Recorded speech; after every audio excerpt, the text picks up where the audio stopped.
I've been coaching teams now for almost 25 years. And in that time, I have had athletes come and go. I've had athletes quit at good times and bad times. I've been left in positions where I was scrambling and worried about how was the team going to make it? How are we going to put things back together when a critical component quit? And I'll be honest, I'm here right now. I just had an athlete quit on me today, and we start choreo in 2 hours.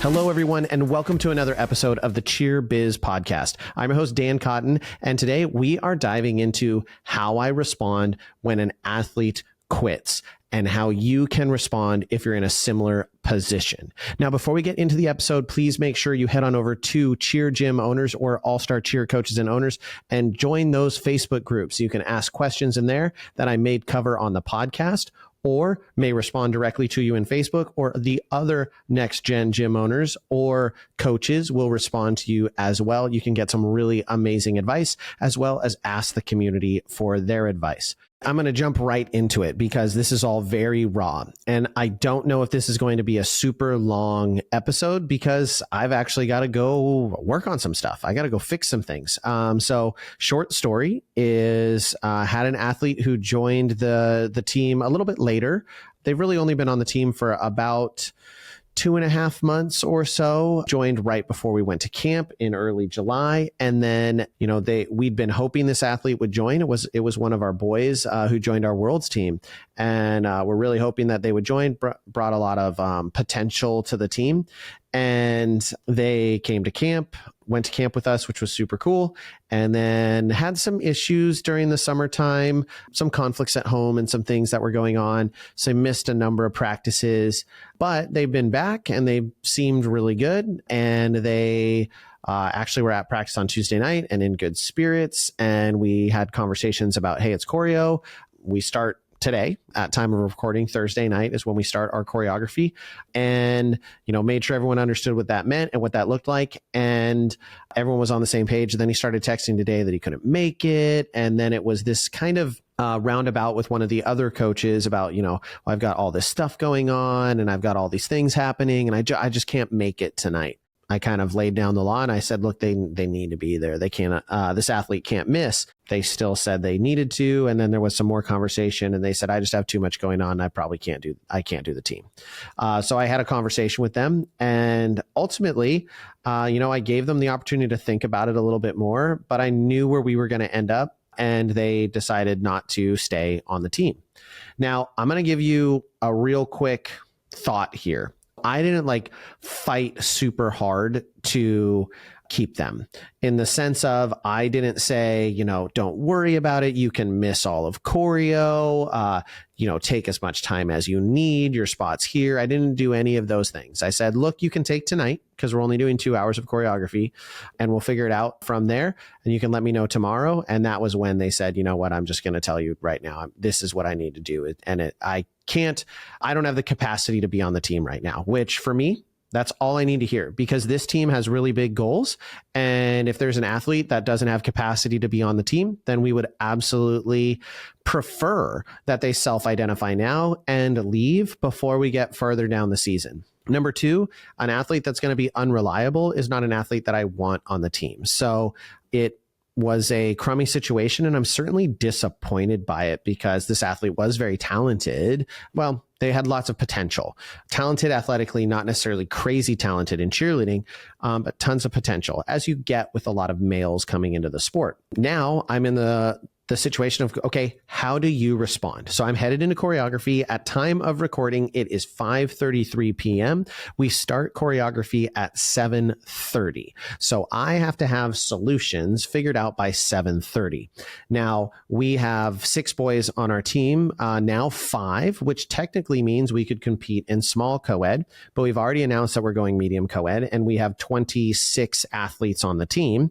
We had 27 and we're pushing into 28. So what am I going to do? So number one, I'm not going to go into practice tonight and say, oh my gosh, we're, in such a bad way, or I'm so mad. Like my athletes are going to see no emotion from me other than I'm disappointed we're in this position, but I am not concerned because we're going to figure it out. Now, this comes from years and years of doing this. I know we're going to figure it out.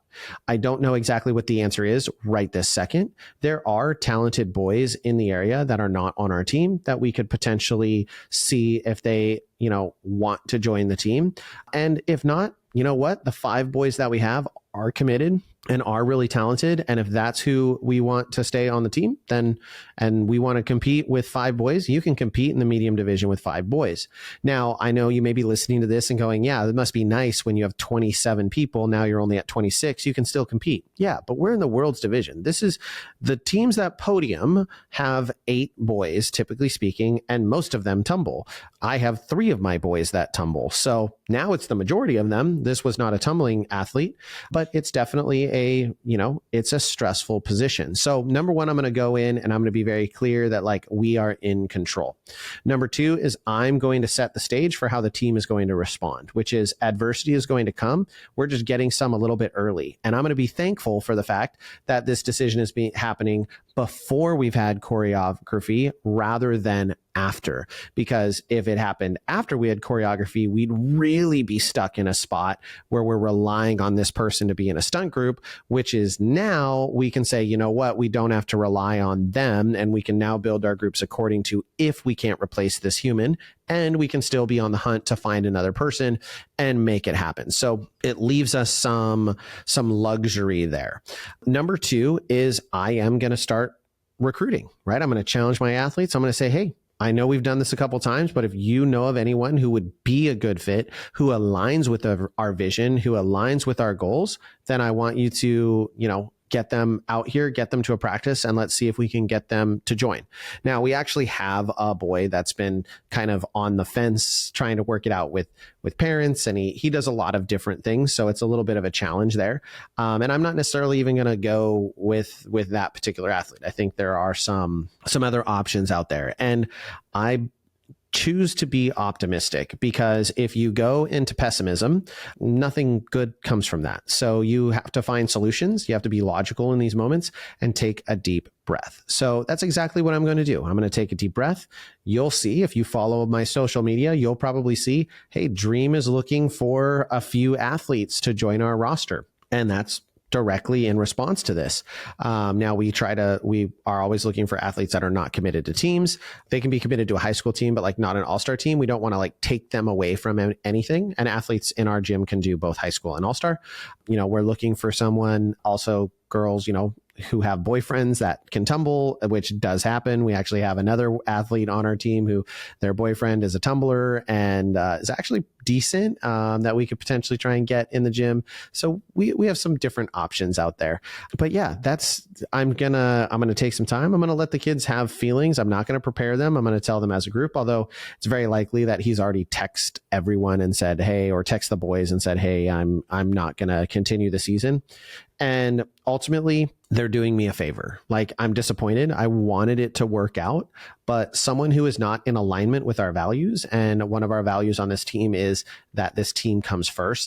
We have big goals. Our goal for this team is to try and place in the top 3 at Worlds, which we've never done before, and will be incredibly hard, and will only happen if we have really dedicated people who are willing to go the extra mile. And although I think he can be motivated at times, that wasn't where his headspace was at in terms of getting to our practices, which our practices are a little bit farther away. So I can understand it. So if you're ever in this position, if you're feeling particularly emotional, stop and take a breath and realize that ultimately, although it sucks when someone quits on you mid-season like this, especially if it's a little bit early, you have to look at the thing that you should be thankful for. Now, sometimes, let's say this was a month before Worlds, there's nothing to be thankful for. But I have actually had that. I've had kids pulled off of my team 2 weeks before Worlds once. I actually had an athlete whose mom pulled them off of the team as their behavior wasn't good. They had a behavioral issue at home. They're off the team, and it was 2 weeks before Worlds, and we had to find a replacement, which we luckily did. And luckily we were open in those years, so I was able to actually call in an alum. But those things can happen, and the more prepared you are for them, and the more calm you stay in those moments, and the more problem solving oriented you get, the better your team is going to respond and the better outcome you will have. All right, everyone. Like I said, I know this is going to be a short episode, and you're probably going to see some more short episodes. I'm going to try and trim a few things down and not be always as long-winded, but I have to tell you, I'm really excited. We're doing a bunch of interviews coming up. So we're talking to gym owners from around the United States to hear their stories and learn more about their gyms as well, and do some, back and forth on ideas for their gym and things of that nature. So I'm really excited about the content we have coming up. You're going to get some longer episodes from me, some interview episodes from me, and some short ones that just have very direct, tangible action of things you can implement right away. Now, I know this is less of an implement right away and more of a Dan's just talking to you about something hard in his life, but I think it's important that you know that no matter where you are, no matter how long you're in this industry, no matter how long you've coached, we all do deal with kids quitting, kids leaving, kids getting sick, kids getting hurt. All of those things stay the same. They sometimes can get better, but they always will be there. All right, everyone, I hope you have enjoyed this episode. Share it with someone who might be in a similar position and needs to hear it. And with that, we will catch you on the next one.